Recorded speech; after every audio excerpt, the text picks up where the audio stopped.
há outro como tu.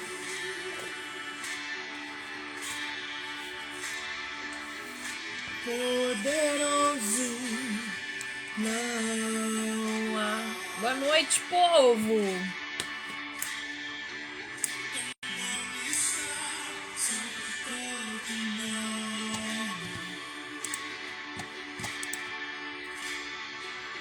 Teu nome. Tô animada, hein? Vamos ler Bíblia hoje? Vamos estudar a Bíblia hoje? Eu amo essa música, gente. Para curar, para libertar os cativos, o teu nome é poder. Para curar, para libertar os cativos. Vamos fazer uma oração. Vamos começar essa live de estudo com uma oração para a gente poder estudar a Bíblia, para que o Senhor derrame sobre nós entendimento e discernimento para a gente entender o que ler. Pai querido, obrigada por esse tempo que o Senhor reservou para nós. Obrigada porque o Senhor colocou no meu coração o desejo de trazer para o teu povo a tua palavra. Obrigada, Senhor, porque eu tenho um povo a quem falar. Obrigada porque o Senhor tem renovado as nossas mentes e os nossos corações através da tua palavra. Eu amo a tua palavra, Senhor. Obrigada pelas tuas escrituras. Obrigada por ter se revelado a nós através de Jesus, que é o verbo que se fez carne e que fala conosco através do que está escrito na tua palavra. Obrigada, Jesus, por esse momento. Espírito Santo, eu lhe peço que se derrame sobre nós, sobre a minha cabeça, sobre a cabeça de quem me ouve, para que a gente possa entender o que o Senhor quer dizer, entender o que o Senhor está verdadeiramente falando. Eu lhe peço que guie os meus pensamentos para que nada me distraia, que guie a minha boca para que nada saia dela que não venha de ti, e que cuide do meu coração para que não se corrompa, para que não se perca dos teus princípios, para que não se perca da tua vontade, que eu possa receber de ti para derramar sobre os teus. Senhor, traz nesse momento aqueles que precisam te ouvir, aqueles que precisam do teu refrigério, que precisam ouvir a tua palavra. Conduze-nos, Senhor. Não há outro como tu, poderoso como tu, nós te amamos, Jesus. Obrigada pelo teu nome que está sobre todo nome. Obrigada porque o teu sangue nos salva, não só para a eternidade, mas para a vida nesse mundo, para a vida terrena. O Senhor nos dá alegria, o Senhor nos dá a paz, o Senhor nos apresenta a bondade, o Senhor nos apresenta a benignidade, o teu Espírito Santo gera em nós virtudes. Obrigada, Jesus. Fala conosco essa noite, eu lhe peço, no teu nome santo, em amor a ti. Amém e amém. Povo, vamos ler Isaías 30 em nome de Jesus?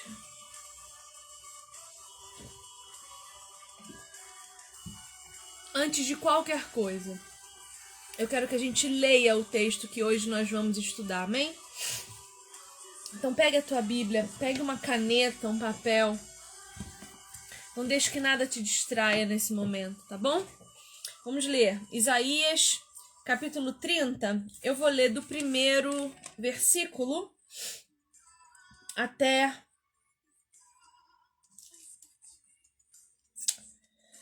o 26, tá? Do 1º ao 26º. Nós vamos ler essa noite para entender um pouco mais de Isaías. Eu quero que vocês se apaixonem por Isaías também junto comigo e aprendam a ler o livro desse profeta incrível que fala do fim dos tempos, que mostra Apocalipse para nós, tá bom? Vamos lá. Ai dos filhos rebeldes, diz o Senhor, que executam planos que não procedem de mim e fazem aliança sem consultar o meu espírito, para acrescentarem pecado sobre pecado. Eles descem ao Egito sem me consultar, buscando refúgio em Faraó e abrigo à sombra do Egito. Mas o refúgio de Faraó se transformará em vergonha para vocês, e o abrigo na sombra do Egito resultará em humilhação. Porque os príncipes de Judá já estão em Zoan, e os seus embaixadores já chegaram a Anis. Mas todos ficarão envergonhados por causa de um povo que não os ajudará em nada, que não servirá nem de ajuda nem de proveito, porém de vergonha e de vexame. Sentença contra a besta do sul, atravessando a terra da aflição e da angústia, de onde vem a leoa, o leão, a víbora e a serpente voadora. Os embaixadores levam as suas riquezas em lombo de jumento e transportam em seus tesouros sobre as corcovas de camelos. Levam as suas riquezas e os seus tesouros a um povo que não lhes será de proveito algum, pois quanto ao Egito, o seu auxílio é vão e inútil. Por isso, eu o chamo de besta que nada faz. Agora vá e escreva isso numa tabuinha diante deles. Escreva-o num livro para que fique registrado para os dias vindouros, para sempre, perpetuamente. Porque este é um povo rebelde, são filhos mentirosos, filhos que não querem ouvir a lei do Senhor. Eles dizem aos videntes, não tenham mais visões, e aos profetas, não profetizem para nós o que é reto, digam-nos coisas agradáveis, profetizem ilusões, desviem-se do caminho, afastem-se da vereda, não nos falem mais a respeito do Santo de Israel. Por isso, o Santo de Israel diz, vocês rejeitam esta palavra, confiam na opressão e na perversidade e se apoiam sobre isso.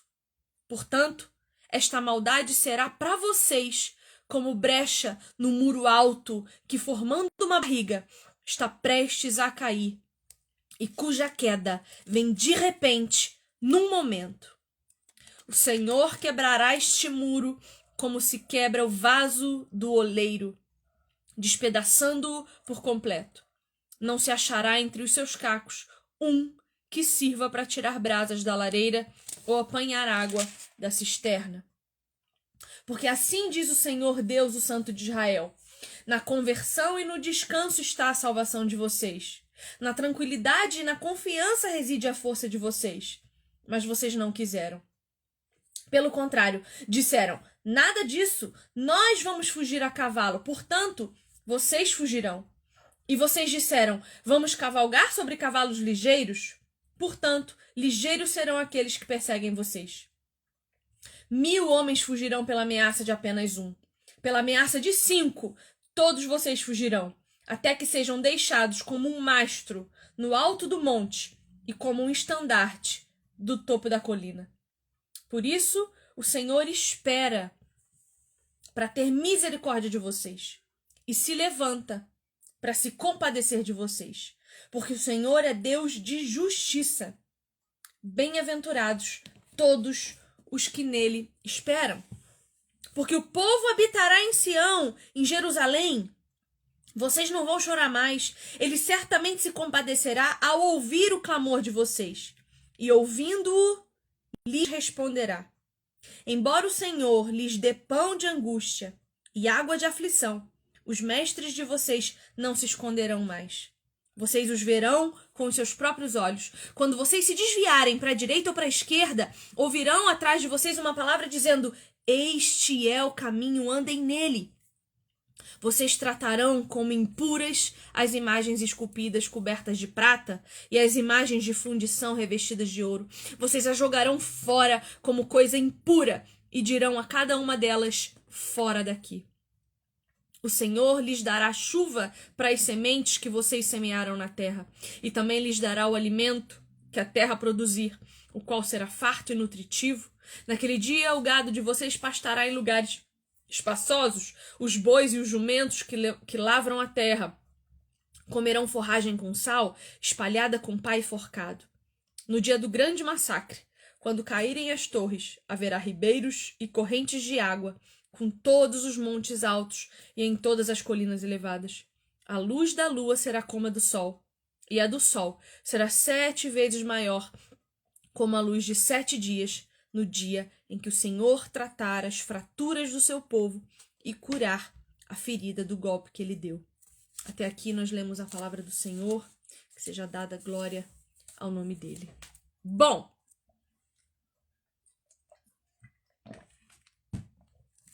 texto longo, mas que comunica algumas coisas importantes para nós.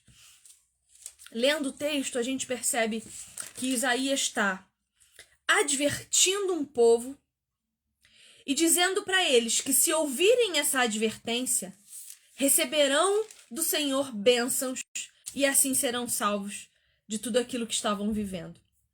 Não sei se vocês percebem essa caminhada, né?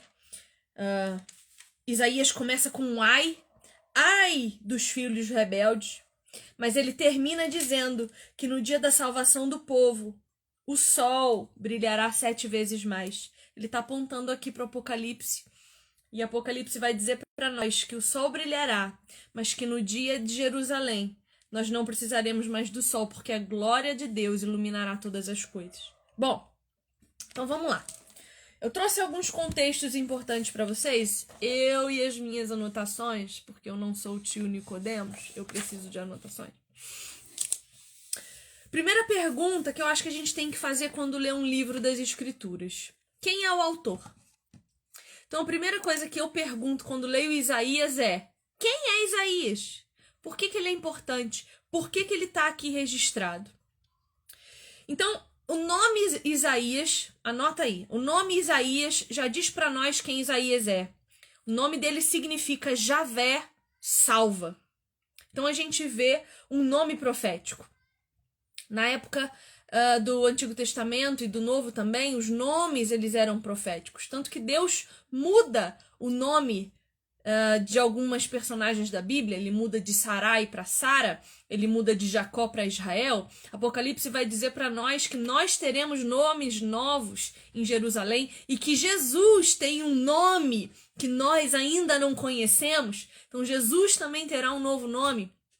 Então, o nome nas Escrituras tem bastante importância, bastante significação. E o nome de Isaías significa Javé salva. Bom, se a gente for para Isaías capítulo 1, versículo 1, a gente vai ler o seguinte. Eu tô cheia de Bíblia aqui, tá, gente? Eu tô com a Bíblia que eu gosto de ler todos os dias, que já tá detonada. Eu tô com a NAA, que foi a que eu li pra vocês, porque eu li esse texto hoje em todas as versões das Escrituras, todas as linguagens, pra ver qual era a melhor, e eu achei a NAA a que falava melhor a respeito do que nós queremos entender aqui hoje. Então, eu tô pegando várias Bíblias por causa disso, tá? Então, Isaías capítulo 1, no versículo 1, vai dizer assim para nós: visão de Isaías, filho de Amós, que ele teve a respeito de Judá e Jerusalém nos dias de Uzias, Jotão, Acais e Ezequias, rei de Judá. Então, o que esse versículo diz para nós? Que Isaías profetizou, esteve contemporaneamente com o reinado de Uzias, Jotão, Acais e Ezequias. E aí a gente precisa saber quem são essas pessoas, para a gente entender a importância de Isaías ali naquele momento. Por que Isaías foi importante naquele momento? Bom, Uzias. Quem foi Uzias? O nome de Uzias significa Javé é minha força. Então a gente já sabe a partir desse nome que Uzias foi um rei bom para a casa de Israel. E realmente, ele era descendente de Levi, da tribo de Judá. E ele foi eleito pelo povo como rei aos 16 anos. Então, todo o povo de Judá proclamou Uzias rei quando ele tinha 16 anos. A gente vai ver isso em 2 Reis. Vamos lá, tá? Muita Bíblia, muita Bíblia. Não acreditem no que eu digo, acreditem no que eu mostro a vocês. Então, em 1 Reis 14, 21...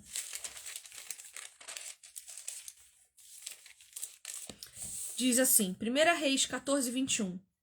Roboão, filho de Salomão, reinou em Judá. De 41 anos de idade era Roboão quando começou a reinar e reinou 17 anos em Jerusalém. Eu tô no lugar errado. Vocês nem pra me corrigir, né? É 2 Reis, tá? Eu amo fazer isso, eu faço demais, tá? Vocês me perdoem. 2 Reis 14, 21. Diz assim. É pra testar se vocês estão espertos, se vocês estão prestando atenção. E vocês não estavam, né? Porque ninguém comentou nada aí que eu tava no lugar errado. Vocês podem comentar, que eu vou tentar conciliar, ler os comentários de vocês e a Bíblia. Então vamos lá. 2 Reis 14, 21. Todo o povo de Judá tomou a Uzias, que era de 16 anos, e o constituiu rei em lugar de Amazias, seu pai. Então a gente sabe que da tribo de Judá veio Amazias, que gerou Uzias, que aos 16 anos foi proclamado rei pelo povo, tá? Essa informação também está no livro de 2 Crônicas, no capítulo 26, versículo 1.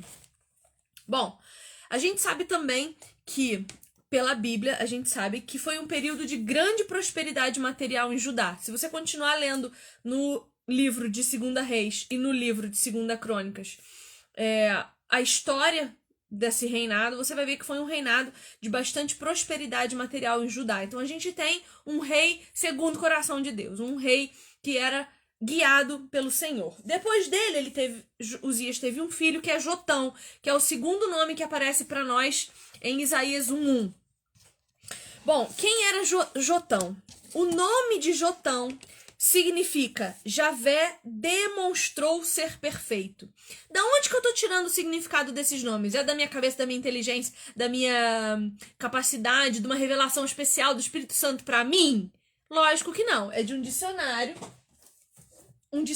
bíblico. Ó, tem esse aqui. Dicionário Bíblico Ilustrado Vida. Nele tem todos os nomes, tem diversas palavras desconhecidas, é um baita de um dicionário.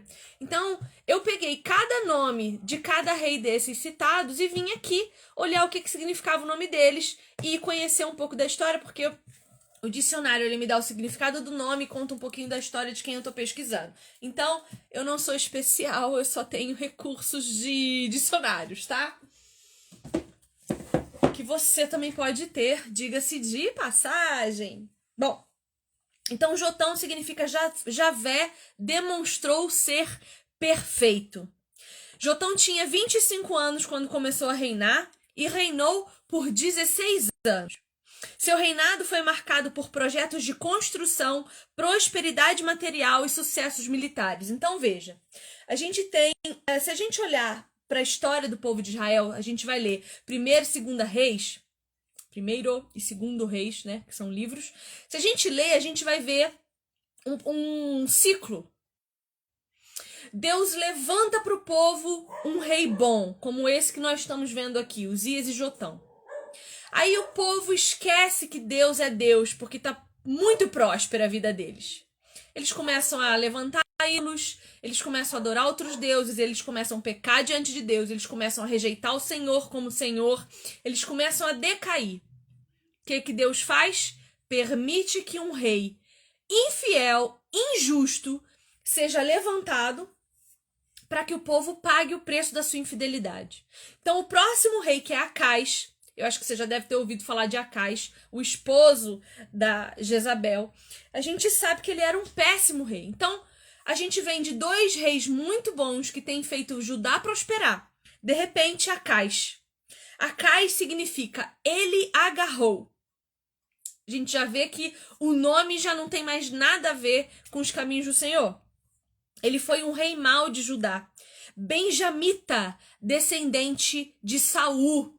Então, a Bíblia vai nos dizer que ele era filho de Mica. Mica era filha de Saul. Ah, é verdade. Oi, Olivia, muito obrigada. Não tem nada a ver Acais com Acabe, tá? Vocês me perdoam. Eu confundi os nomes. Desculpa. Acabe era o demoniado, marido da Jezabel. É verdade, a gente tá falando de Acais, que não tem nada a ver, tá? É outro período, outro tempo. Obrigada, Lívia. Te amo, obrigada. Tava testando se você estava esperta. Vocês estão espertos. Bom, então a gente sabe que Acais era filho de Mica. Mica era filha de Saul. Então, Acais era descendente de Saul, que era benjamita. Então, saiu o governo da tribo de Judá e foi para a tribo de Benjamim. Ele é retratado como um homem mau que participou de práticas idólatras das mais monstruosas. Vamos olhar 2 Reis 16. Lívia tá atenta. Eu gosto assim. Livro de 2 Reis 16. A partir do verso 10. Vai dizer assim para nós, ó. Então o rei Acais foi a Damasco a encontrar-se com Tiglat-Pileser, rei da Assíria.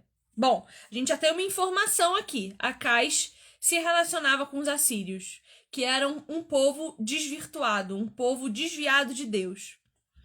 E vendo ali um altar, ou seja, Acais foi lá na Assíria, viu lá um altar, enviou um sacerdote chamado Urias de volta e mandou ele edificar um altar igual ao altar dos assírios. Vocês lembram das instruções de construção do templo de Deus? Medidas, cores, texturas, detalhes mínimos. Deus é cuidadoso com tudo acerca da adoração a ele, com tudo acerca do templo dele. E aí Acais vai lá, olha um templo estranho, de um Deus estranho, e manda um sacerdote voltar e construir um templo igual, um altar igual. Então Urias, versículo 11, o sacerdote edificou um altar segundo tudo o que o rei Acais tinha ordenado de Damasco. Assim o fez o sacerdote Urias, antes que o rei Acais viesse de Damasco. Vindo, pois, de Damasco, o rei viu o altar, chegou-se a ele e nele sacrificou. Queimou o seu holocausto e a sua oferta de manjares, derramou a sua libação e aspergiu o sangue das suas ofertas pacíficas naquele altar, que não era um altar edificado a Deus, porque a gente só adora a Deus quando o adora do jeito que ele quer ser adorado. Se eu decido adorar a Deus do jeito que ele quer, não adianta. Eu não estou adorando a Deus, eu estou adorando qualquer outra coisa, menos o Deus de Israel. Então a gente vê Acais fazendo adorações idólatras. Acais, ele desprezava os profetas de Deus e dava prioridade aos assírios, como a gente acabou de ver, né? Ele vai se render ao domínio assírio, colocando no templo um altar feito segundo um modelo assírio. A gente vai ver também aqui, ó, fica aí no livro de Reis, de 2 Reis, no 16, vamos ler do versículo 1, pra gente ver o que Acais também fazia. No 17º ano de Peca, filho de Remalias, começou a reinar Acais, filho de Jotão, rei de Judá. Tinha Acais 20 anos de idade quando começou a reinar e reinou 16 anos em Jerusalém. Não fez o que era reto perante o Senhor, seu Deus, como Davi, seu pai. Porque andou no caminho dos reis de Israel e até queimou a seu filho como sacrifício, segundo as abominações dos gentios que o Senhor lançara de diante dos filhos de Israel. Que também sacrificou e queimou incenso nos altos e nos outeiros, como também debaixo de toda a árvore frondosa. Bom, então a gente vê que Acais começou a reinar quando ele tinha 20 anos, né? Ele não fez o que era reto perante o Senhor seu Deus. Veja que a referência aqui, a gente vê que Acais era filho de Jotão, mas ele está dizendo aqui como Davi seu pai, porque a gente tem uma linhagem de reinado. Davi era reto segundo o coração de Deus, e a partir de Davi esperava-se que todos os reis posteriores o fizessem também. E Acais vem e não é reto perante o Senhor. E ele lança sacrifícios queimando o próprio filho. Então, ele era adorador de deuses falsos. Ele sacrificava e queimava incenso também nos altos e nos outeiros aos postes ídolos, como também debaixo de toda árvore frondosa, como se fazia aos deuses falsos. Então, a gente vê Acais pecando tremendamente contra Deus, porque um dos grandes mandamentos do Senhor é não adorar a deuses falsos. Bom, então a partir de Acais a gente vê aí uma decadência completa de Judá. Tem Ezequias também, né? Eu não pesquisei Ezequias. Eu fiz a pesquisa pra gente fazer essa live hoje de tarde. Então, vamos lá. Vou mostrar pra vocês os meus processos, que daí é até bom que vocês já veem. Ezequias. Peguei meu dicionário bíblico. Ezequias. Vamos ver o que o dicionário fala de Ezequias. Que eu não fiz anotações sobre Ezequias. Ó, Ezequias. Filho e sucessor de Acais como rei de Judá. Ezequias iniciou seu reinado com 25 anos. A Assíria era a maior potência da época. Ele iniciou seu reinado promovendo reformas religiosas em Judá. Ezequias não desejava cortejar o favor dos reis assírios. O templo em Jerusalém foi reaberto e os ídolos foram removidos dele. Os vasilhames do templo que foram profanados no reinado de Acais foram reconsagrados. Os sacrifícios foram iniciados com cânticos e com som de instrumentos musicais. As tribos do reino do norte de Israel estavam sujeitas ao domínio assírio. Ezequias convocou os israelitas a se reunirem em povo do reino do sul na celebração da Páscoa. Então a gente vê Uzias e Jotão como bons reis, Acais vindo e fazendo tudo que era terrível aos olhos do Senhor, e Ezequias, depois do clamor do povo, sendo levantado como um rei reto para refazer a abertura do templo, o culto no templo. Ó, o dicionário diz assim, ó, a fé de Ezequias e sua recuperação física trouxeram-lhe reconhecimento das nações vizinhas. Ele era um rei bom. Então a gente vê a história de Israel sendo resumida pequenamente aqui, porque a gente sabe que o povo tinha um rei bom, esquecia de Deus e caía de novo, né? Bom, vamos agora então, a gente já entendeu mais ou menos o contexto de Isaías. Isaías vai profetizar justamente no reino de Acais. É justo no reino desse rei, Acais, que Isaías vai profetizar. Eu tô sendo clara até aqui? Tô me achando confusa? Tô me achando enrolada? Espero que esteja bom. Eu tenho muito problema em fazer live sozinha. Muito problema mesmo. Eu tô aqui superando dificuldades. Eu fico constrangida, eu fico me sentindo falando sozinha. Eu tenho verdadeiro pavor de fazer live sozinha, mas vamos lá, superando as dificuldades por amor a Jesus.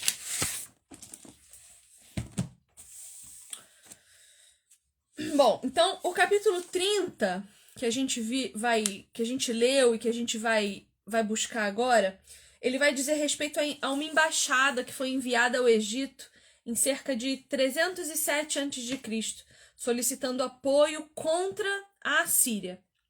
Um plano que Isaías considerou uma rebelião contra Deus. Então, veja.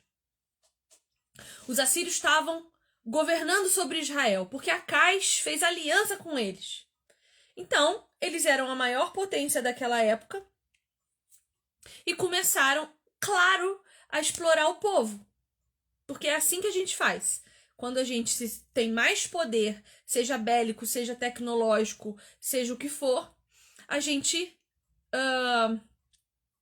domina quem é mais fraco. É assim até hoje, era assim lá também. Então o que Acais vai fazer? Ele vai mandar uma embaixada, ele vai mandar uma galera pro Egito para comprar alianças, para fazer alianças com o rei do Egito, para tentar minimizar o fracasso que ele entendia que o povo estava tendo, né? Sendo que ele vinha de dois reinos muito prósperos. E quando ele assume por estar adorando a outros deuses, Deus começa a deixar que tudo acontecesse. Deus começa a permitir a falência dessa nação. Veja, o Senhor permite que nós falhemos quando nós nos distanciamos dele, porque ele sabe que quando estamos muito prósperos, esquecemos do poderio dele, esquecemos do governo dele. E é assim desde sempre, gente. É assim desde sempre. A gente está vendo aqui uma nação que era próspera. A gente vê, Uzias tinha prosperidade material. Quando Jotão veio, ele veio construindo grandes prédios, grandes construções. Prosperidade material também, prosperidade militar. E aí entra Acais, que esquece de Deus e tudo ruim. À toa não é. À toa não é. Né? Então Acais manda uma embaixada, manda líderes para irem conversar com o rei assírio, para fazer alianças. O que a gente sabe também é que, assim, pouca informação a gente tem sobre Isaías. Embora ele tenha o maior livro dos profetas, né? Ele é o profeta que profetizou mais tempo. Ele teve mais tempo entre os reis, né? O livro dele é o maior, ele é o primeiro profeta a aparecer nos livros proféticos. A gente sabe pouco da vida íntima dele, da vida pessoal dele. Aí a gente busca informações em lugares extra, né? Em livros históricos, em coisas que podem mostrar para nós a realidade daquela sociedade. Existe um livro apócrifo chamado A Ascensão de Isaías. Esse livro ele vai preservar a tradição de que o profeta teria sido cerrado ao meio por ordem de Manassés em torno de 689 a.C. A Bíblia não diz para nós como Isaías morreu e nem quando. Mas esse livro apócrifo vai dizer para nós que ele foi cerrado ao meio por Manassés. A gente sabe também, a partir das escrituras, que ele era filho de Amós. E a tradição judaica menciona Amós como irmão do rei Amazias de Judá. Se essa suposição de Isaías ser dessa linhagem, né, se essa suposição for correta, Isaías e Urias, eles eram primos, o que torna Isaías membro da nobreza.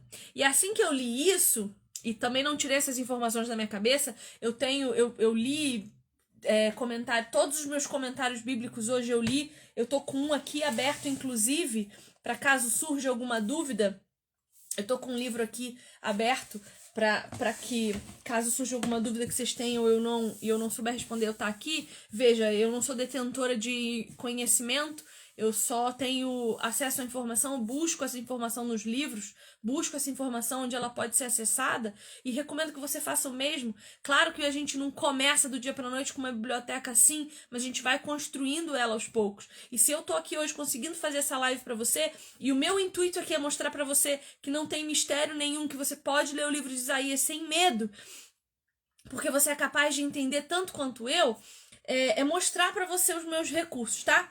Então eu não tirei nenhuma dessas informações da minha cabeça, eu tirei dos meus comentários bíblicos, das minhas bíblias de estudo, porque eu também li todo o livro de Isaías hoje, em todas as minhas bíblias de comentário de estudo. Então, eu quero que você veja que é fácil. Eu não tô aqui falando pra você, tirando nada da minha cabeça. Eu tô com a minha Bíblia de estudo aberta. Eu tô com outra Bíblia de estudo aqui na minha frente aberta. Eu tô com um comentário bíblico. Eu tô com a minha biblioteca aqui que eu posso consultar a hora que eu quiser, que eu tiver dúvida. E eu recomendo e incentivo você a fazer a mesma coisa. Bom, quando eu leio que Isaías era membro de uma família rica, né? Ele era membro da nobreza, eu fico lembrando o que o próprio livro dele vai dizer para nós, que Deus mandou ele andar pelado 3 anos, para mostrar como Israel ficaria quando Deus pousasse sua mão sobre a cabeça de Israel, nu, mostrando a nudez, mostrando a vergonha, andando de bundica de fora. Então veja, um homem da nobreza andando nu durante 3 anos para representar dramaticamente ao povo aquilo que Deus faria com eles. Isso é muito grave, isso é muito sério. Ele não era um homem que não tinha recursos, ele tinha e ele abriu mão de tudo que tinha em nome de Deus, em nome do Messias que viria. Porque a gente lendo Isaías, a gente vê que ele já sabia de Apocalipse. Eu imagino João tendo a revelação de Apocalipse, lembrando do livro de Isaías.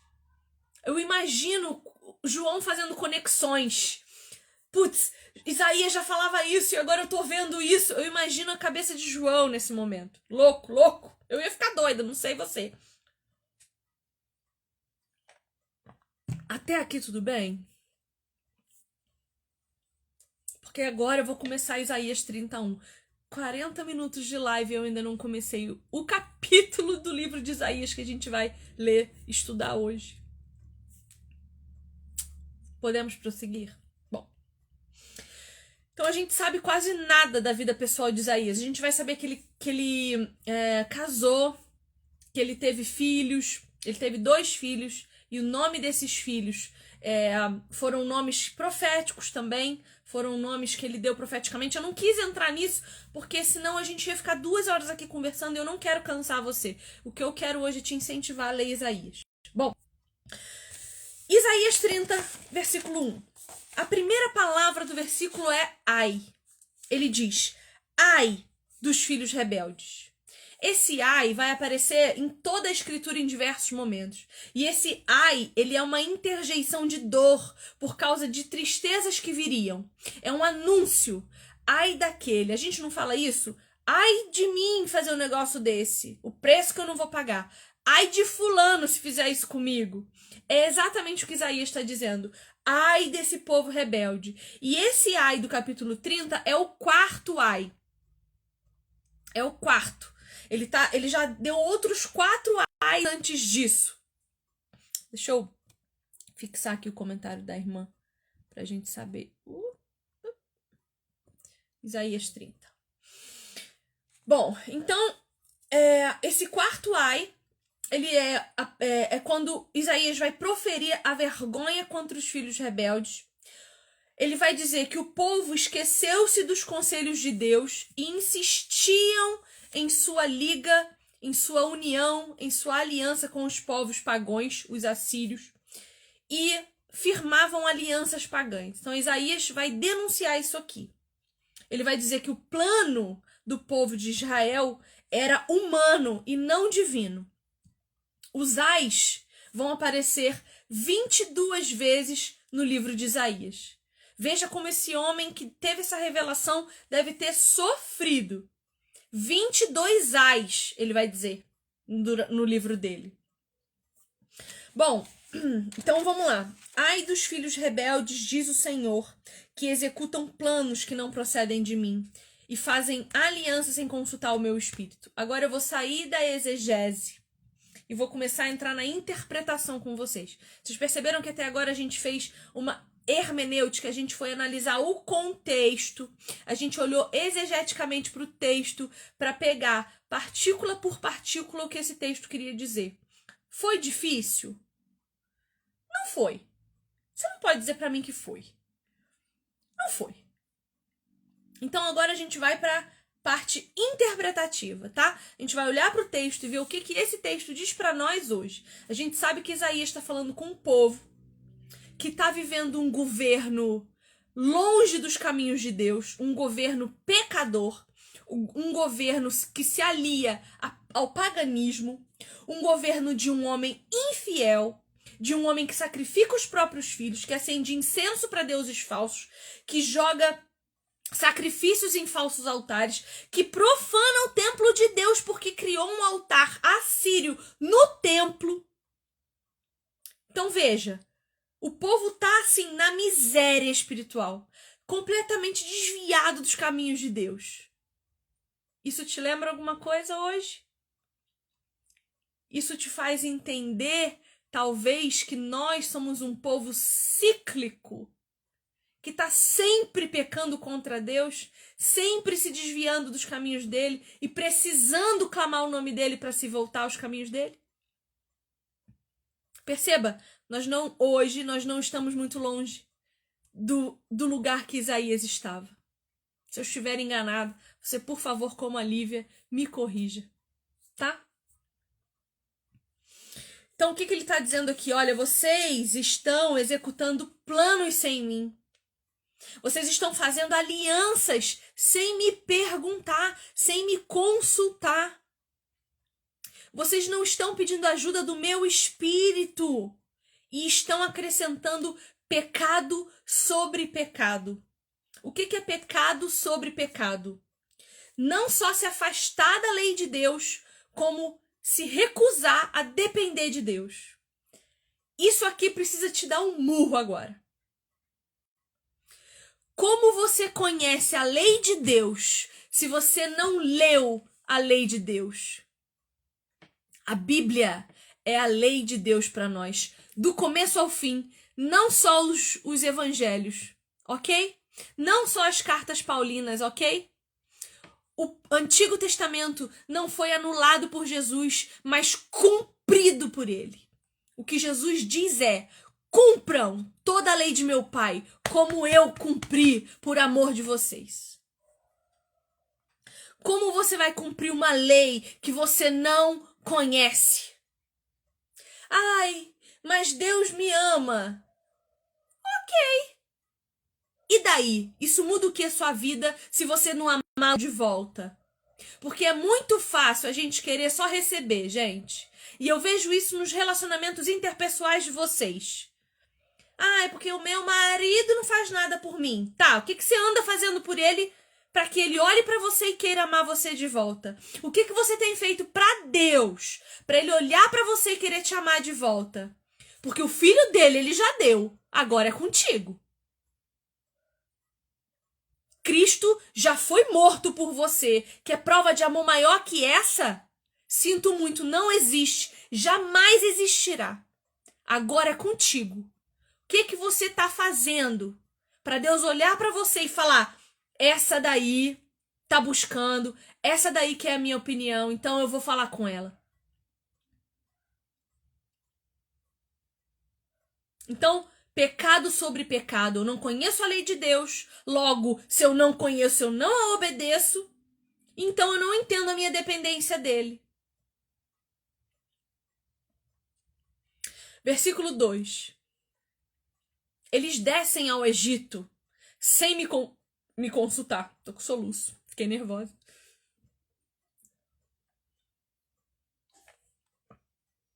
Estão bebendo água aí? Bebe água, hein, povo.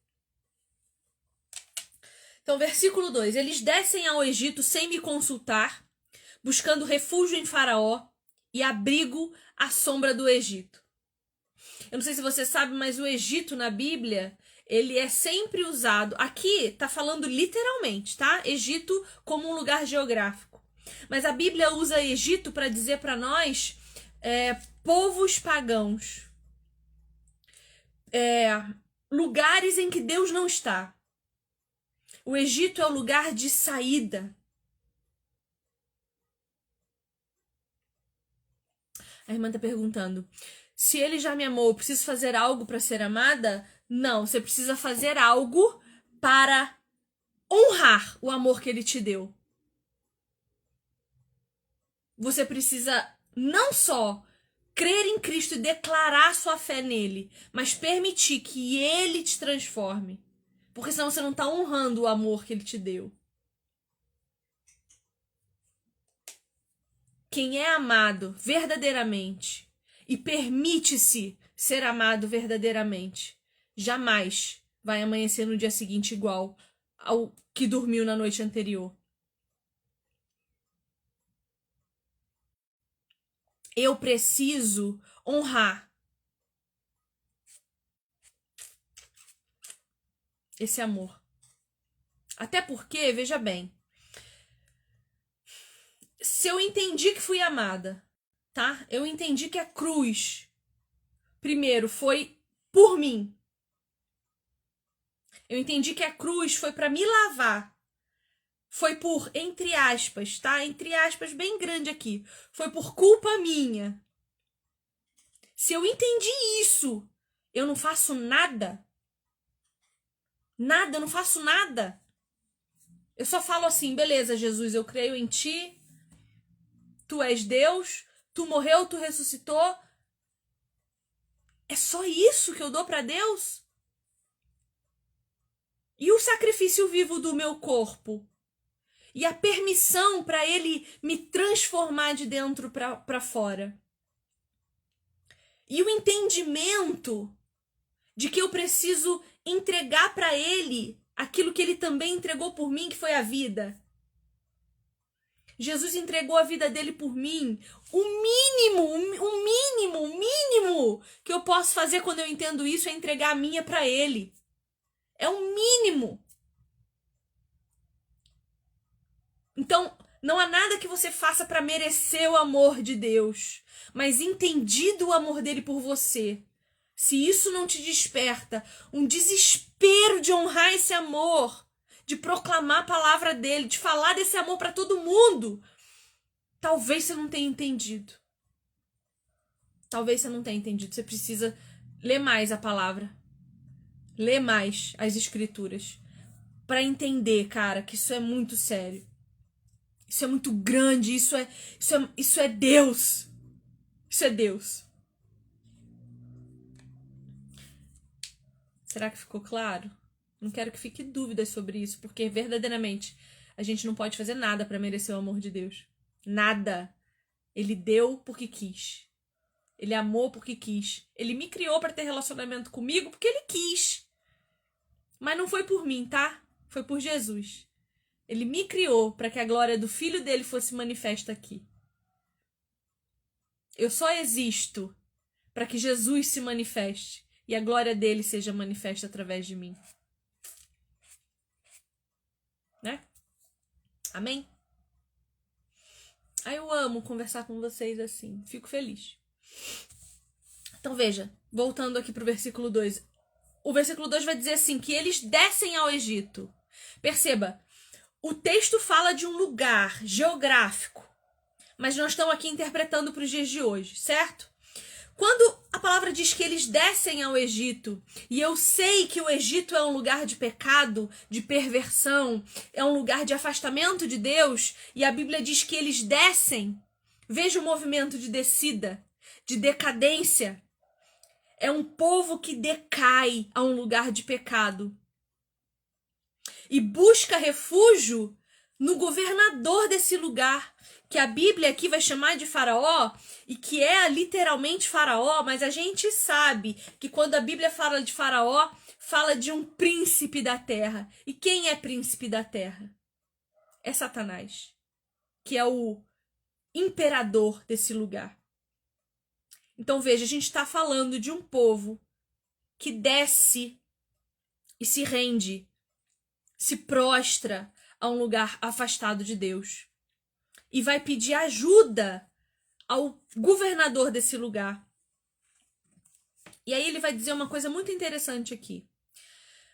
O povo busca refúgio em Faraó e abrigo à sombra do Egito.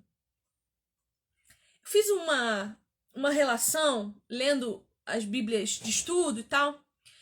A gente sabe que aquilo que faz sombra para nós, hoje na nossa vida, ou é pedra, uma rocha, ou é árvore, né? A gente busca a sombra natural, ou do lado de uma árvore, ou do lado de uma pedra. Na palavra de Deus, quem é árvore e quem é pedra? A gente tem a árvore da vida, que é Jesus. E a gente tem a rocha onde foi edificada a igreja, que é Jesus. Então, quando a palavra diz assim para nós, que esse povo está buscando abrigo à sombra do Egito, a gente sabe que eles estão rejeitando a sombra da árvore e a sombra da rocha e indo buscar refúgio nesse lugar. Salmo 91 vai dizer que nós devemos buscar refúgio à sombra do Altíssimo. Então veja como a palavra de Deus mostra para nós a perversão desse povo, né? E aí Deus continua, mas o refúgio de Faraó se transformará em vergonha para vocês. E o abrigo na sombra do Egito resultará em humilhação. Deus vai permitir que você, que está buscando refúgio num lugar distante dele, seja envergonhado e humilhado por amor a você. Por amor a você. Porque o texto também vai continuar dizendo do clamor desse povo quando cai nesse lugar de vergonha e humilhação. Aí a gente volta para o início, né? Gênesis. Gênesis vai dizer no capítulo 3 que quando houve a queda, Adão e Eva se deram conta que estavam nus. O que é isso? Vergonha. A nossa nudez expõe para o outro tudo que a gente tem de mais íntimo em nós. Eu não sei você, mas eu não tenho coragem de ficar pelada na frente de ninguém. Começo de casamento, se você já é casado, você sabe que no começo é difícil porque você não tem intimidade. É difícil você ter liberdade para andar nu pela casa. Por quê? Porque é a tua intimidade mais íntima que você está expondo. Então, quando a Bíblia fala de expor a vergonha, é isso. É de mostrar o que está oculto em você. O que está mais escondido, a tua intimidade. E humilhação. A gente sabe que a humilhação não precisa explicar. Versículo 4. Porque os príncipes de Judá já estão em Zoã e os seus embaixadores já chegaram a Anis. Ele está falando literalmente geograficamente, tá? Que os príncipes e os embaixadores já foram para o Egito. Mas todos ficarão envergonhados por causa de um povo que não os ajudará em nada, que não servirá nem de ajuda nem de proveito, porém de vergonha e de vexame. Deus está dizendo, não há outro povo que possa ajudar vocês como eu. E aí ele continua, sentença contra a besta do sul. Besta do sul aqui é o Egito, tá? Atravessando a terra da aflição e da angústia, de onde vem a leoa, o leão, a víbora e a serpente, os embaixadores levam suas riquezas em lombo de jumento e transportam seus tesouros sobre as corcovas dos camelos. Isaías está profetizando uma coisa que aconteceria, que estava acontecendo, que era esses príncipes e embaixadores de Judá levando riquezas para comprar os egípcios. Ele está falando de um lugar aqui, ó. Um lugar onde vem leão, leoa, víbora e serpente. Um lugar perigoso, um lugar de risco. Um lugar que você arrisca a sua própria vida. Não só a vida física, mas hoje para nós a vida espiritual. Então você, além de você arriscar sua vida, se afastando de Deus e indo pro Egito, você também dá pro Egito tudo aquilo que você tem mais valor. Todas as suas riquezas. Porque é o que o Egito exige de você. É o que Satanás vai exigir de você. Para que você tenha dele também aquilo que você espera. E mesmo assim ele não te dá. Levam as suas riquezas e os seus tesouros a um povo que não lhes será de proveito algum. Pois quanto ao Egito, o seu auxílio é vão e inútil. Por isso eu o chamo de besta que nada faz. Deus está falando que chama o Egito, o lugar em que você vai buscar ajuda, que não é nele, de besta que nada faz.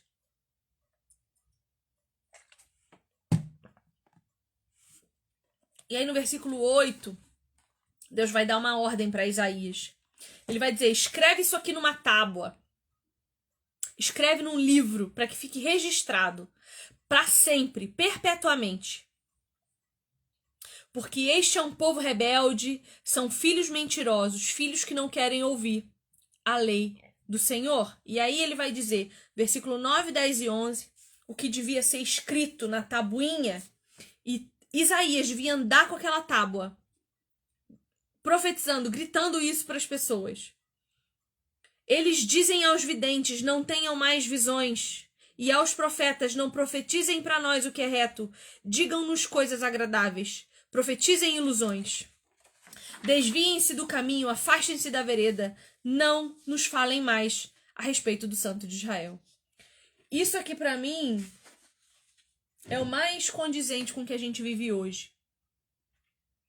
A gente está dizendo para que os videntes, e aqui videntes, tá? São profetas, não é o vidente que a gente tem de vidente hoje lá na bolinha de cristal, que vê o futuro, não. Vidente é chamado também os oráculos, os profetas de Deus. Então veja, Deus está chamando esse povo de rebelde. Deus chamar a gente de rebelde é muito grave. Porque o que a gente faz com um filho rebelde que foge de casa? Se você é um bom pai, você deixa esse filho se estrepar no mundo para entender que o lugar mais seguro é a casa dos pais. Então ele disse, vocês são rebeldes. Vocês estão fugindo da casa que vocês têm tudo. Então eu vou deixar. Mas eu aviso. Eu aviso o que vocês vão encontrar. Filhos mentirosos. Versículo 9 ainda. Vocês são filhos mentirosos. A palavra de Deus diz para nós quem é o pai da mentira. O pai da mentira é o diabo. Isso quer dizer que esse povo já estava servindo a Satanás. Filhos que não querem ouvir a lei do Senhor. Eu pergunto para você hoje, você quer ouvir a lei do Senhor? Uma das pessoas lá na caixinha de pergunta botou assim para mim. Eu perguntei, por que você não leu ainda o livro de Isaías? Por que você não leu? A pessoa me disse assim, que ela é apegada ao Novo Testamento e que ela não quer saber do Antigo. Ela não quer saber o que está escrito no livro de Isaías. E ela me perguntou se isso é falta de obediência. Não sou eu que estou respondendo, é Deus.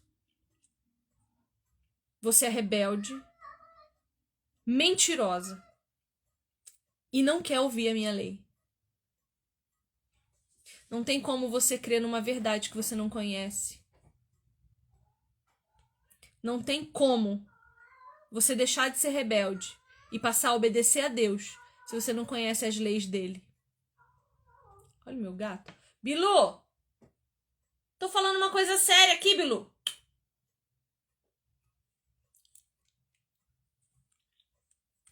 Então veja. A gente lê de cima para baixo, povo rebelde, mentiroso, que não quer ouvir a lei de Deus. A gente lê de baixo para cima, povo que não quer ouvir a lei de Deus, porque prefere mentir, porque é rebelde. Entende? Ou não? Preciso saber se eu tô sendo clara. Continua no verso 10. Eles dizem aos videntes, ou seja, aos profetas, não tenham mais visões. Não profetizem para nós o que é reto. Digam-nos coisas agradáveis. Profetizem ilusões. Percebam a qualidade dos nossos pregadores hoje. Eu parei para perguntar para Deus hoje de tarde, eu perguntei assim pro Senhor, Senhor, me lembra alguém que já tenha pregado sobre Isaías 30, que não seja Nicodemos Hernandes Dias Lopes? Você, eu te pergunto. O pastor da tua igreja já pregou Isaías para você assim, ó, expondo as escrituras, como eu tô fazendo agora.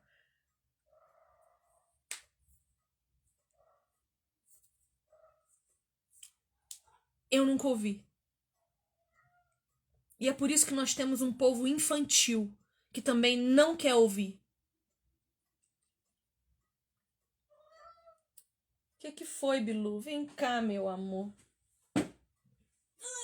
Aqui o chorão. Vocês estavam ouvindo o choro dele? É porque o Léo não tá em casa. Chega essa hora, 7h30, 7h40. Se o Léo não tá, minha filha, ele começa a gritar pela casa. Cadê o pai? Cadê o pai? Tá aqui. Bom, então veja bem. O que nós estamos dizendo para os nossos pregadores hoje? Eu quero a teologia da prosperidade. Eu quero a teologia do coach. Eu quero motivação. Eu quero ânimo no meio do caos. Eu quero alegria no meio da tristeza. Eu quero festa no meio do velório. Não! Para, maluca! Eu tô num momento da minha vida agora, e eu vou confessar isso a você, que eu tenho pedido a Deus para gerar em mim indignação cada vez mais. Porque eu sempre fui uma pessoa muito indignada pro mundo.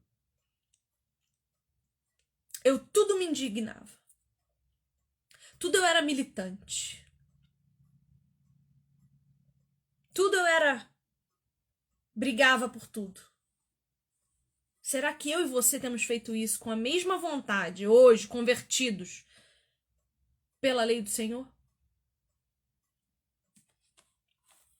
A gente está dizendo para os pregadores, não falem a verdade para mim, porque a verdade me faz sofrer. A verdade não me deixa sair do culto animada para segunda-feira. Não.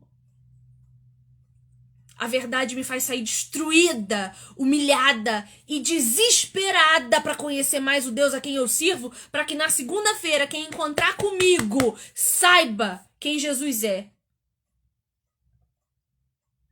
Se eu não manifestar Jesus, a morte de Jesus na segunda-feira, eu não posso manifestar a vida dele na terça.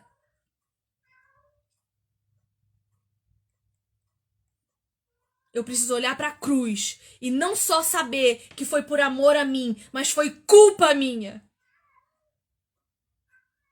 Jesus tirou a culpa que é minha e sua. Então para de milindre. Vai ler a palavra de Deus. Vai entender quem é esse Deus.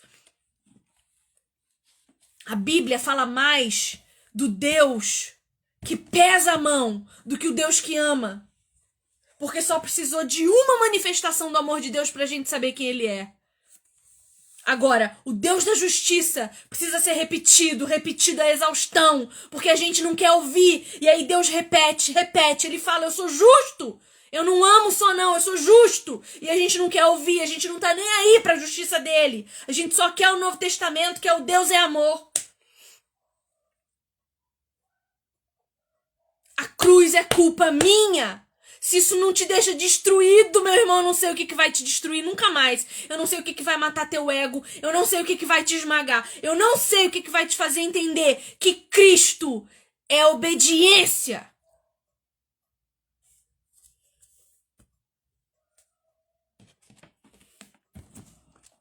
Não profetizem para nós o que é reto. Por quê? Porque a retidão custa. A retidão me faz ter que abandonar os amigos do mundo. A retidão, às vezes, vai me fazer ter que abandonar a minha mãe que peca e que não quer ouvir o que Deus tem para dizer e que me leva para o pecado junto com ela. Às vezes, a retidão vai ter que me fazer deixar o meu emprego, porque o meu emprego me faz enganar as pessoas, me faz mentir para elas e roubar elas. Às vezes a retidão vai ter que me fazer abandonar a minha carreira, que eu trabalhei 11 anos, como eu fiz, como foi a minha vida. Eu trabalhei 11 anos na contabilidade. Abandonei tudo. E hoje estou aqui sem saber o que faço, porque Deus ainda não me disse o quê, mas eu estou aqui buscando o que é dele, porque as demais coisas depois me serão acrescentadas. Eu nunca passei necessidade na minha vida. Porque até quando eu não tenho, Deus traz pessoas na minha porta para me dar. O caminho da retidão é um caminho de confiança. Se você não sabe o que é ser reto, você nunca vai ser capaz de confiar em Deus. Nunca! Quer falar de confiança e não quer falar de obediência? Que é isso? Ah, é porque Deus, meu pastor, nada me faltará. Amém. Amém, nada faltará. Mas e o antes? Porque para Deus ser teu pastor, tu primeiro precisa ser ovelha.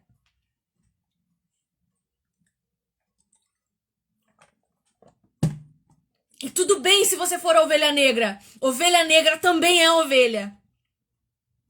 A gente começa a produzir santidade, caminhando com Jesus. Não é esperando sentado no domingo no culto, não.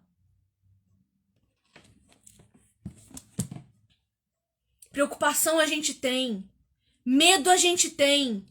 Mas acima da preocupação e do medo, existe uma confiança. Confiança na fidelidade de Deus. Porque eu tenho sido fiel. Eu tenho obedecido ao Senhor. Então Ele será fiel comigo. Porque é isso que Ele me promete.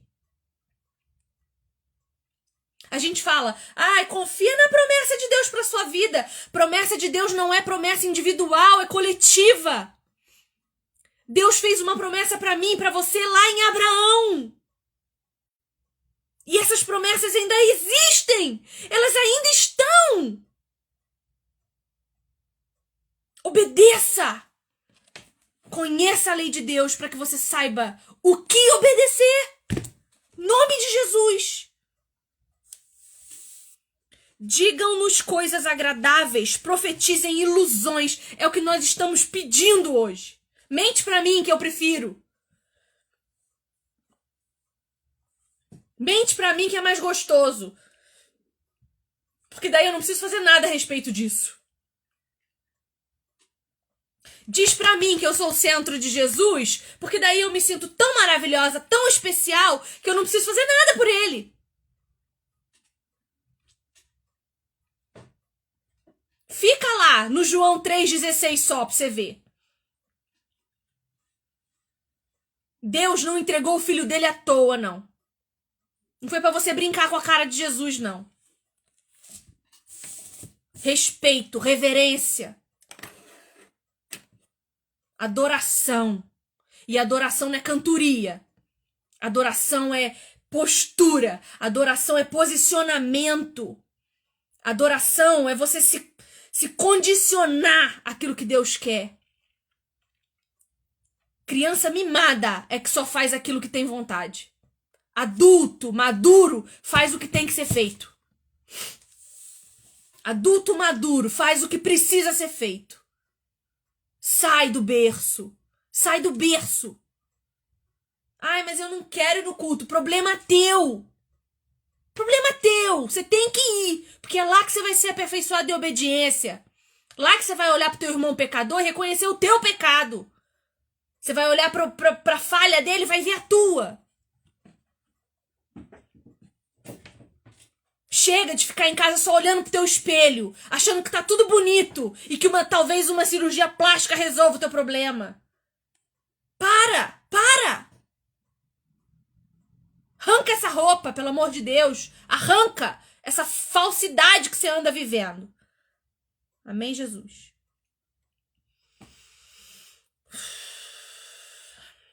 Versículo 11. Desviem-se do caminho, é o que nós dizemos para os nossos pastores hoje. Afastem-se da vereda. Não nos falem mais a respeito do Santo de Israel. É isso que a gente quer. Sabe onde a gente conhece o Santo de Israel? Olhando para Israel. São 66 livros na palavra de Deus. Em quais você olha para Israel? Só no Novo Testamento? Vou te falar que no Novo Testamento tem menos Israel do que no Antigo. Volta, olha para trás.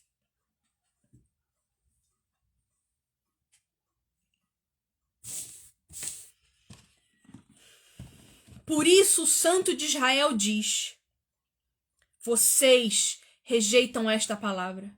Que palavra, gente, que nós estamos rejeitando? Olha para o texto, versículo 12. Vocês rejeitam esta palavra. Que palavra? Esta palavra. A palavra de Deus. O livro de Isaías. Você que tem preguiça de ler. Você tem rejeitado essa palavra. Vocês preferem confiar na opressão e na perversidade. E se apoiam sobre isso. Preciso pegar uma água.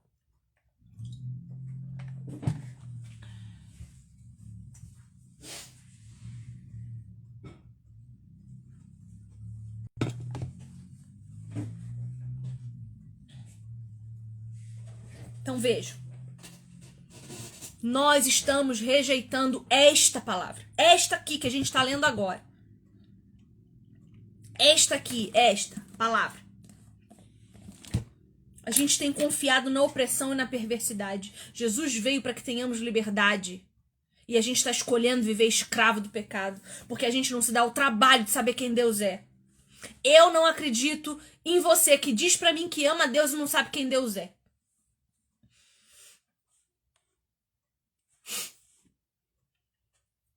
Você só sabe quem Deus é quando você conhece Deus conduzindo o povo dele. Você só consegue acreditar nas promessas de Deus quando você já viu Deus cumprindo promessas anteriores.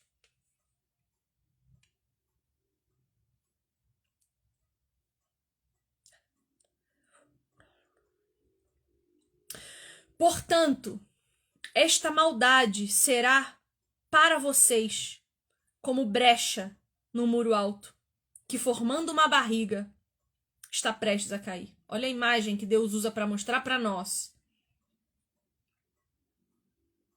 o que acontecerá conosco. Ele diz, a parede era reta. Mas o pecado de vocês está criando nela uma barriga visível aos olhos, que vai derrubar o muro de proteção que eu construí para vocês. E a queda vem de repente. Num momento. Você não vai nem perceber, você não vai nem se dar conta. Aí sabe o que acontece? Morre um parente teu. Ai, mas cadê Deus? Onde Deus está nessa pandemia? Deus está no mesmo lugar. No mesmo lugar que ele estava quando mandou o dilúvio. No mesmo lugar que ele estava quando derrubou a Torre de Babel. No mesmo lugar que ele estava quando levou 1 milhão de pessoas para o deserto. E proveu maná, água, carne. Deus está no mesmíssimo lugar. Mas você não sabe porque você não conhece, você não leu.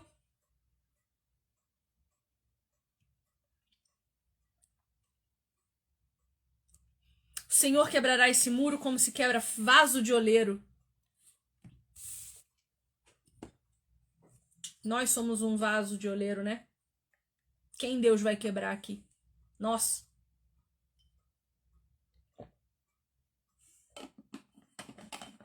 A gente fica tomando um monte de decisão sem Deus. Não porque eu quero. Não porque eu posso. Não porque eu vou. Não porque... Chega uma hora que Deus te ama tanto que ele te para. Ele te manda uma doença. Olha, segunda-feira que vem... Eu acho que é segunda que vem. Eu vou trazer aqui...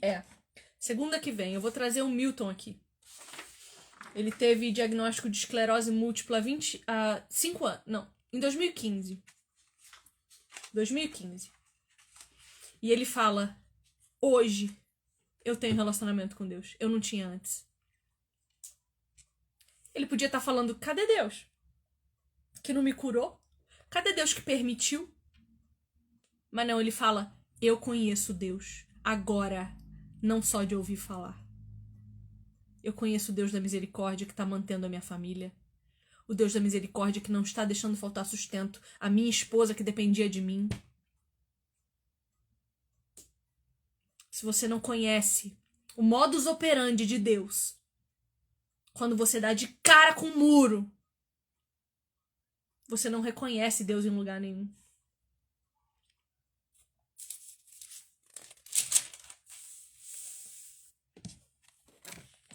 Vem o versículo 15 agora.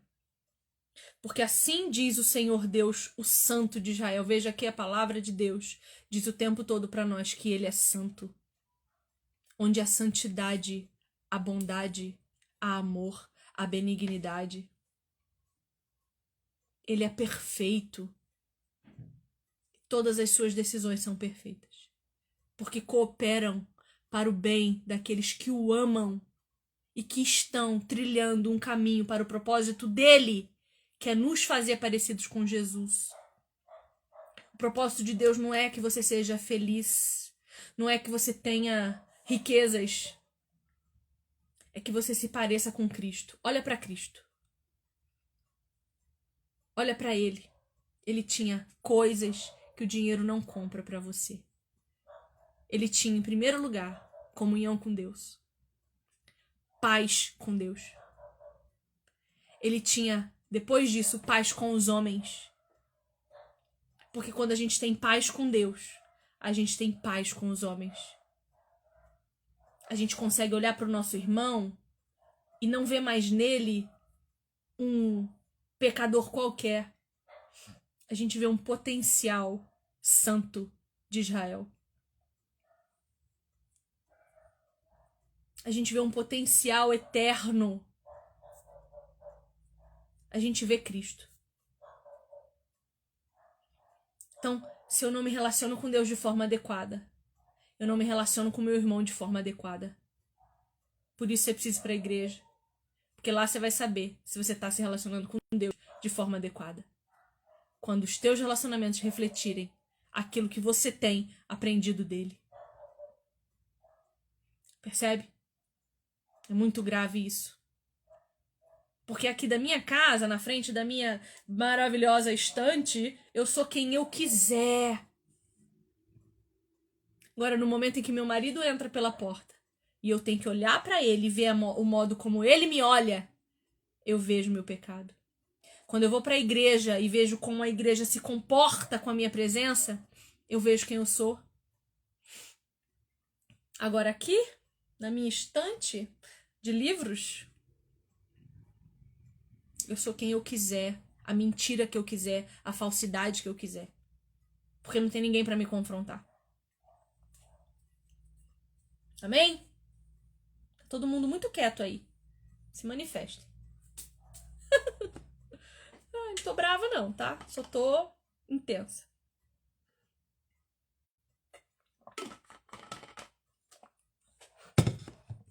E olha o que Deus continua dizendo para nós.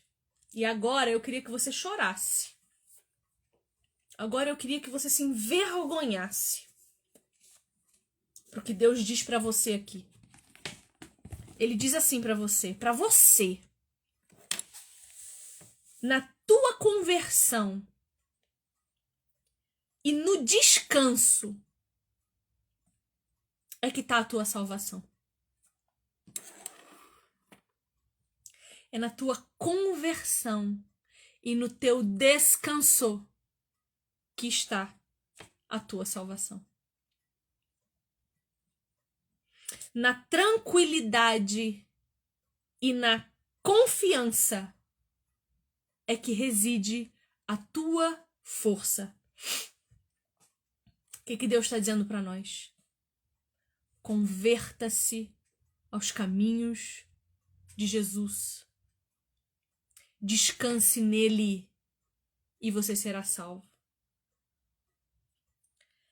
Esteja tranquilo e confie em mim, porque eu sou a sua força.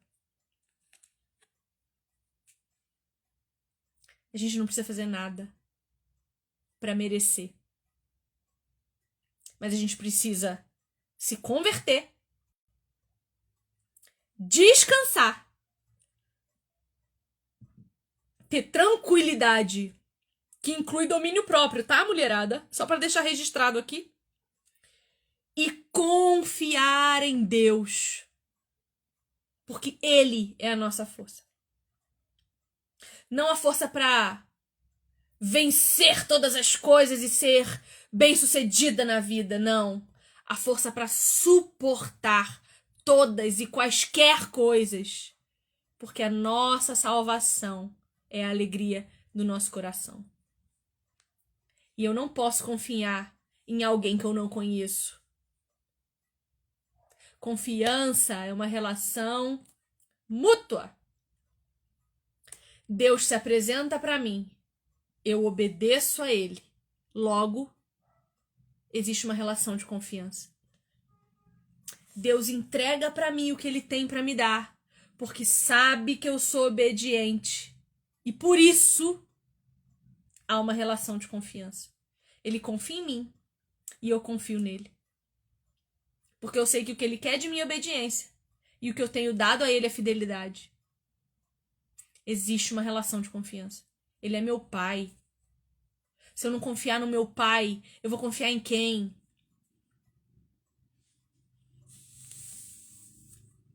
E ele termina o versículo 5 dizendo assim, ó. Preste atenção. Na tua conversão, no teu descanso é a tua salvação. Na tua tranquilidade, na tua confiança é a tua força. Mas você não quer isso. Não é o que você tem querido. Muito pelo contrário. O que você tem feito? Você tem fugido a cavalo. Você tem tomado as rédeas da tua vida. Você tem acreditado que quanto mais rápido você correr, mais rápido você vai chegar a algum lugar. E Deus está dizendo aqui, ó, quanto mais rápido você correr, mais rápido o teu inimigo corre atrás de você. Quanto mais eu permito que a minha ansiedade me domine, mais a minha ansiedade me domina. Ó, eu vou falar uma coisa pra vocês. Faz uns 3 anos que eu tô pedindo para Deus para eu fazer um curso de teologia, que eu não tenho. Eu tenho estudo de religiões, eu tenho mestrado em semiótica nas escrituras, tô fazendo mestrado, né? Mas eu não tenho uma graduação, eu não tenho uma faculdade de teologia. E eu tô pedindo a Deus faz 3 anos e pouco para fazer. E Ele não deixa. Faz 20 dias, mais ou menos, por aí, que o Senhor... Eu tinha esquecido já, tá? Porque Deus me disse tanto não, que eu falei, tá bom, não quer, amém, Jesus? E aí, o Senhor me lembrou disso no fim de semana, num sábado. Ele me lembrou da minha vontade. Ele falou assim, filha, tu lembra que tu queria fazer teologia? Eu falei, Deus do céu, mas como? Eu não tenho nem como fazer isso agora. Eu não tô trabalhando, como que eu vou pagar um curso tal? Passou. Falei, não, né, Deus? Não. Isso no sábado. No domingo eu fui ao culto. Eu tava no culto. A palavra era sobre outra coisa qualquer. Nem me lembro direito sobre o que a palavra foi naquele domingo. Eu tenho anotado, mas não sei o que, não lembro, né? E aí Deus falou comigo de novo, filha, tá na hora. Eu quero agora que você faça faculdade de teologia. Falei, ué, Deus, mas agora? Mas por quê? Porque você tá pronta. Porque você não tá mais arrogante pra dizer que faz teologia. Porque eu vou levantar alguém pra te ajudar com o custo disso. Agora eu tenho alguém pra te ajudar com o custo disso. Fica tranquilo. Falei, tá bom. Mas, falei, não sei se é minha vontade ou vontade de Deus.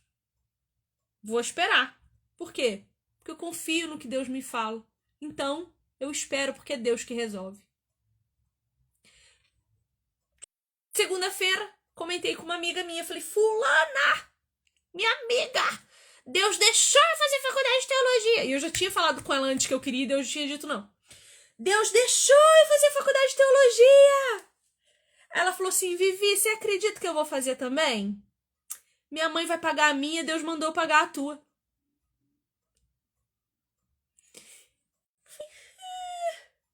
Amém, Jesus. Mas eu sou duvidosa, eu sou descrente, minha fé é pequena. Falei, não, então pera. Se for da vontade de Deus, mês que vem. Até lá, você pode mudar de ideia. Até lá, Deus pode dizer que eu entendi errado. Mês que vem, combinado? Combinado. Eu vou esperar. Porque Deus não prometeu? Prometeu. Se for da vontade dele, não é ele que vai fazer, é ele que vai fazer. Agora, qual é a diferença entre esperar de braço cruzado Deus fazer e tomar a iniciativa para que Deus haja? Porque existe uma linha muito tênue entre confiar cegamente, plenamente e agir, fazer a sua parte, a sua responsabilidade. Qual foi a minha parte de responsabilidade nessa ocasião? Eu estava sensível à voz de Deus. Deus falou, eu ouvi. Por que eu ouvi? Comunhão. Comunhão. Eu falo com Deus todos os dias, o dia inteiro. Eu sei ouvir a voz dele. Ainda duvido? Ainda duvido, mas isso é problema meu coração, minha mente, Eu sou assim, eu sou ruim, Deus sabe. Deus sabe que pra eu acreditar ele precisa falar 10 vezes comigo. Ele sabe, ele me conhece. Ele sabe que a minha fé é pequena. Então ele falou de novo. E aí ele mandou dizer. Porque Deus me conhece. Do mesmo jeito que eu sou íntima dele, ele tem o meu coração na intimidade. Bom, eu acho que eu sou íntima, né? Eu espero que seja. Bom. Então, minha responsabilidade foi estar sensível ao tom de voz, à voz de Deus. Não rejeitar a promessa. E estar disponível. Eu estou disponível. Só eu sei os sacrifícios que terei de fazer para aguentar uma faculdade de teologia 4 anos. Todos os dias. 8 disciplinas por semestre. Os sacrifícios são a minha parte. Eu ouvi, não rejeitei. Me dispus. Agora começa minha parte.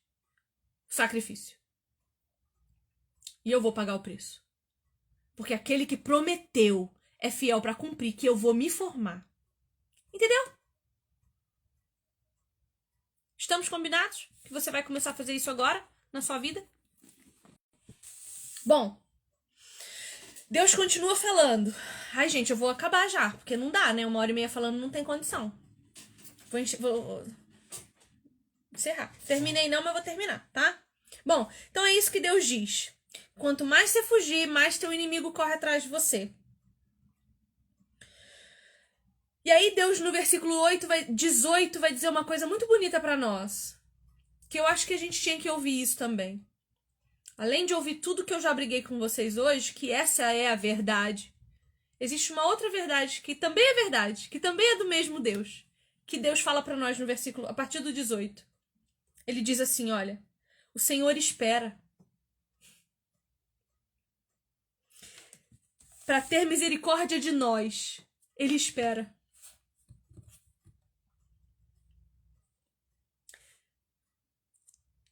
Deus se levanta para se compadecer de nós. Deus se levanta. Porque o Senhor é Deus de justiça. Deus é justo. O amor de Deus é justo. Ele sabe que esse é o povo dele. E ele não abandona o povo dele. Ele permite que nós vivamos coisas ruins. Para que não só ele saiba que nós somos o povo dele, mas para que nós nos lembremos que somos o povo dele. Bem-aventurados todos os que esperam em Deus. Esperar em Deus não é cruzar o braço. Esperar em Deus é ouvir e sacrificar o que ele pede. Porque a nossa vitória está garantida em Jesus. Versículo 19, ele começa a fazer uma promessa para nós. Olha que promessa linda. O povo habitará em Sião. Em Jerusalém, Isaías está falando para nós da Jerusalém celestial que descerá. Nós não vamos mais chorar.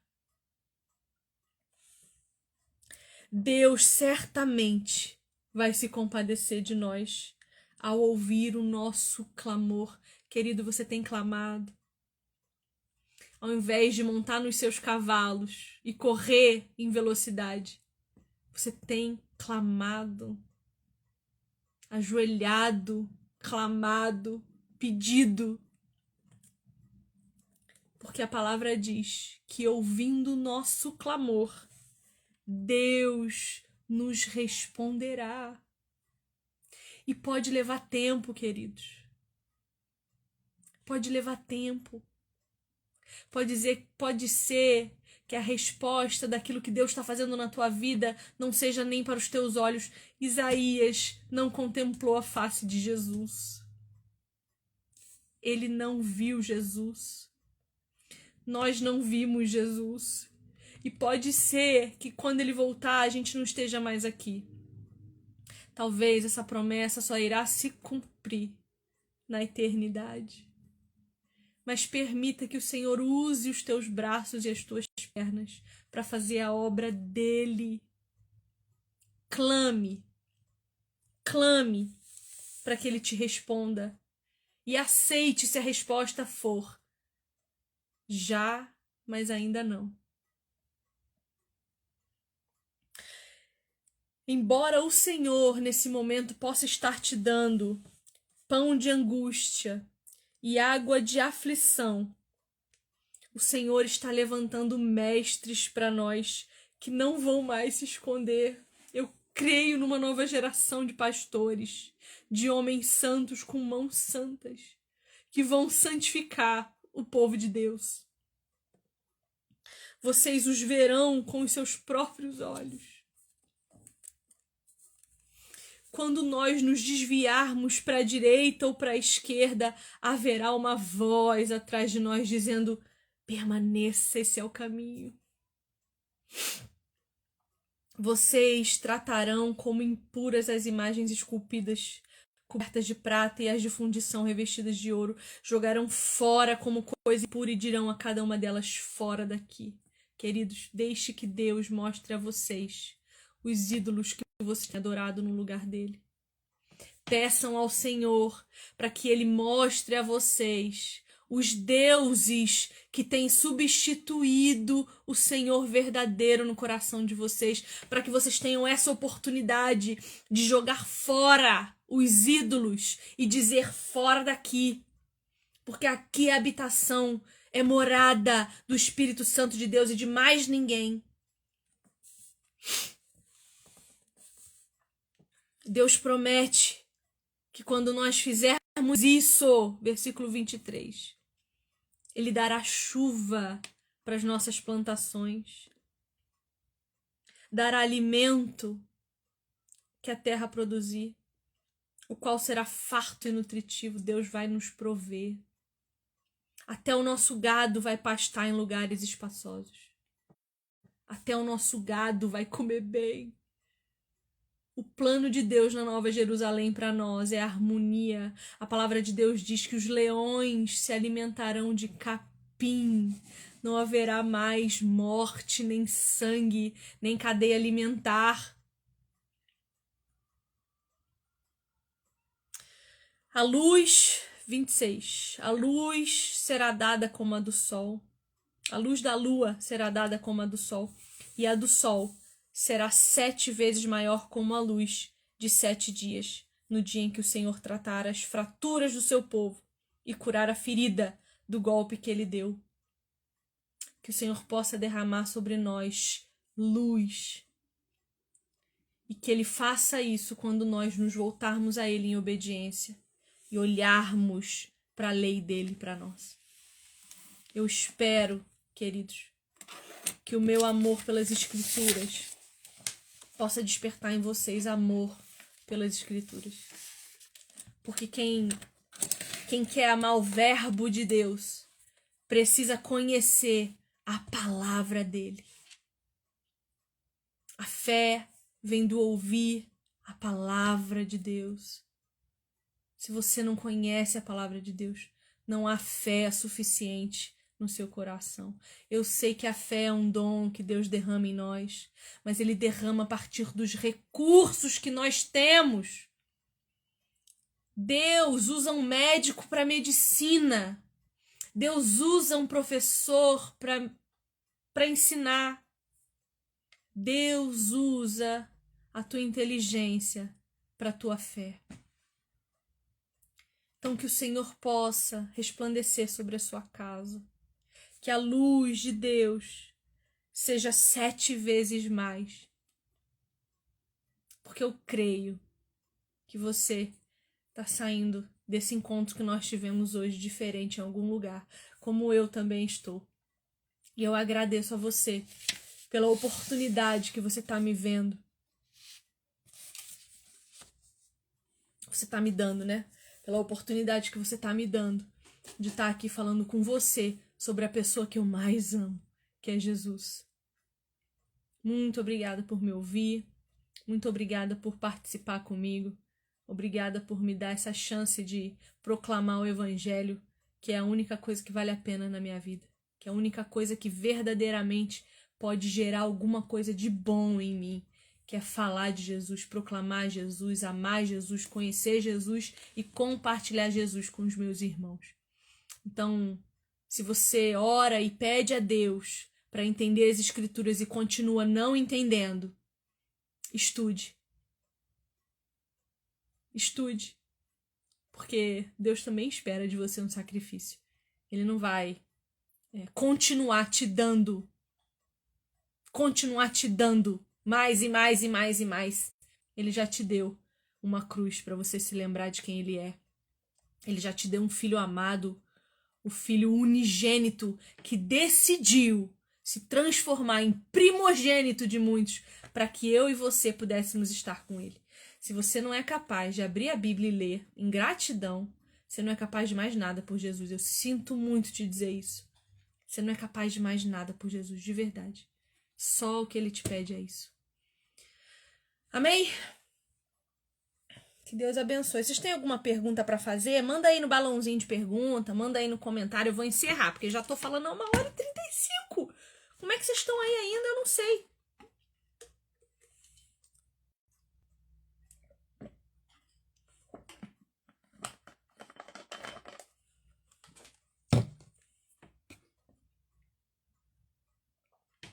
Não, nada. Tô dando o tempo do delay para vocês mandarem pergunta para mim, se tiver. Se não, só um amém. Eu fico feliz de saber que você tava aí, que você ficou aí comigo esse tempo todo.